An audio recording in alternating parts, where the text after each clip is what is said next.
Hi everyone, in front of me I've got XIAOMI 12S and let me share with you how to reset network preferences on this device.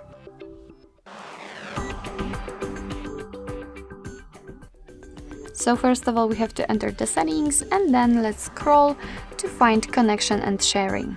Then scroll down to the very bottom and find Reset Wi-Fi Mobile Networks and Bluetooth, and here we are informed what will be actually reset. So as you can see, the Wi-Fi, mobile data and Bluetooth.